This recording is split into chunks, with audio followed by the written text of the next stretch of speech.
Halo semuanya, assalamualaikum warahmatullahi wabarakatuh. Jadi kali ini aku bakalan bikin video apa aja sih yang harus dipersiapkan sebelum inseminasi.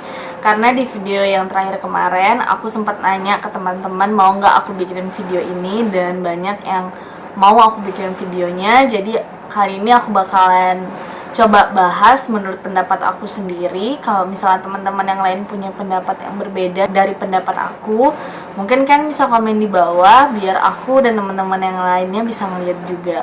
Aku udah nulis semuanya di buku ini karena aku takut aku lupa. Langsung aja, yang harus dipersiapkan sebelum inseminasi itu menurut aku adalah informasi. Kenapa informasi? Karena ini adalah step dan tahap awal yang awalnya sebelum inseminasi ini yang aku lakukan. Aku tanya dulu ke dokter berapa sih biaya inseminasinya. Aku bahkan nanya ke dokter untuk biayanya itu sekitaran 3 kali. Dan aku juga tanya ke dokter tentang apa aja yang harus dipersiapkan, tingkat keberhasilannya itu gimana. Terus kalian juga tanya aja ke dokternya apa yang mau kalian tanyain tentang inseminasi. Aku juga sempat nanya ke perawatnya, dokter ini nih gimana hasil melakukan inseminasinya, itu lebih banyak pasien yang berhasil atau lebih banyak yang tidak berhasil. Jadi di situ aku bisa yakin, dan teman-teman yang lainnya kalau misalnya nanya itu ke perawat atau nanya-nanya ke teman-teman atau lihat-lihat di beberapa forum dokter yang menurut kalian tuh bagus, menurut aku itu cocok banget buat kalian lakukan inseminasi dengan dokter tersebut. Terus yang kedua adalah mental. Karena inseminasi ini sama aja dengan usaha-usaha yang lainnya. Tingkat keberhasilannya juga cuma 15% sampai 25% aja. Jadi lebih banyak tidak berhasilnya dibanding berhasilnya. Cuman kalian harus yakin karena banyak juga teman-teman di luar sana yang berhasil dengan cara inseminasi, dan banyak juga teman-teman di luar sana yang tidak berhasil dengan inseminasi. Jadi kalian tuh harus benar-benar kuat mental dengan informasi yang didapat, dengan biaya yang bakalan dikeluarin. Kira-kira diri kalian tuh yakin atau enggak buat inseminasi. Makanya aku bikin informasi itu di paling awal, jadi kalian bisa cari-cari informasi itu sebelum kalian benar-benar yakin buat melakukan inseminasi. Karena inseminasi ini sama aja kayak berhubungan biasanya, cuman bedanya itu sperma suami udah dicuci dulu, jadi yang masuk ke dalam rahim itu lebih banyak dibanding kalau misalnya kita berhubungan biasanya. Terus yang ketiga menurut aku yang harus dipersiapin adalah persiapan dananya.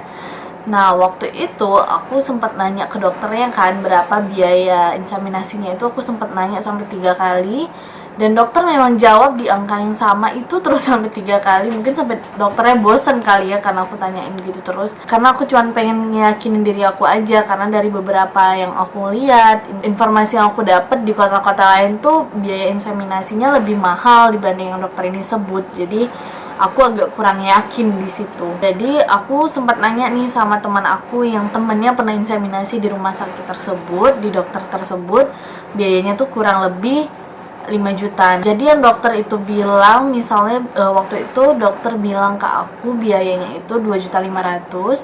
Itu benar, itu cuma untuk tindakan inseminasinya aja. Karena belum termasuk suntik pemecah sel telur, belum termasuk transvaginal atau cek ukuran sel telur, terus belum termasuk cek sperma dan kontrol dokter. Jadi menurut aku biayanya itu kan harus up lagi harganya, atau spare dananya lebih sekitar 50% sampai 100%. Nah waktu itu karena dokter bilangnya 2.500.000, jadi aku siapin 5 juta sampai 6 juta karena aku takut kalau misalnya uangnya kurang atau gimana kan agak ribet gitu. Jadi mendingan kalian up. Makanya aku bilang kalian cari informasi dulu di kota kalian berapa, jadi kalian punya patokan biayanya berapa yang harus kalian persiapkan. Yang keempat itu lebih ke makanan. Dari beberapa yang aku baca atau dokter bilang minum obat yang mengandung antioksidan, asam folat atau lain-lain. Nah asam folat ini kalau misalkan nggak suka minum obat, kalian bisa ambil itu di buah alpukat, di susu yang mengandung asam folat, terus di toge juga asam folatnya banyak, atau yang berbentuk pil atau tablet yang bisa kalian beli di apotik. Antioksidan itu ya semacam glisodin, terus semacam Everea gitu, karena banyak kemarin yang rekomen aku Everea juga, cuman aku belum coba.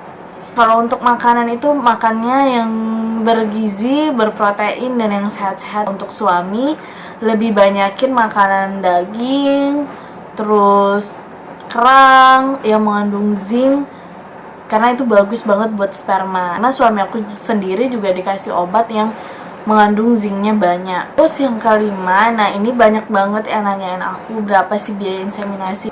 Padahal di video inseminasi aku kemana aku udah sebutin biayanya berapa. Cuman mungkin ada beberapa teman-teman yang belum lihat videonya. Jadi di sini aku bakalan bilang lagi berapa biayanya. Nah untuk di kotaku dan untuk di awal bros Batam, waktu itu aku menghabiskan sekitaran 5 juta, tapi itu udah semuanya. Dari sebelum inseminasi, H-1 sebelum inseminasi itu aku kontrol dokter, terus cek ukuran sel telur atau transvagina, suntik pemecah sel telur. Nah yang mahalnya itu di suntik pemecah sel telurnya itu, obatnya itu rada mahal, sekitaran 800 ribuan. Besoknya itu cek sperma suami dan langsung tindakan inseminasi. Jadi biayanya itu 5 juta udah semuanya. Yang dokter sebutkan itu cuman tindakan inseminasinya aja sekitar 2.500.000, belum semuanya. Jadi aku totalin semuanya, aku habisnya sekitaran 5 juta. Jadi semoga teman-teman yang lainnya nggak bertanya lagi berapa biayanya dan aku inseminasi di rumah sakit mana, di kota mana. Semoga video ini cukup jelas buat teman-teman yang lainnya. Oke, mungkin gitu aja yang bisa aku informasiin ke teman-teman. Kalau misalnya teman-teman ada yang mau nambahin, boleh banget, silahkan komen di bawah. Kalau misalnya kalian bosan dengan video aku yang selalu ngomong tentang program hamil yang udah aku jalanin, mungkin kan bisa komen di bawah. Aku kedepannya bikin video apa, bakalan selang-seling dengan video apa selanjutnya. Semoga video ini bermanfaat buat teman-teman semuanya. Assalamualaikum warahmatullahi wabarakatuh.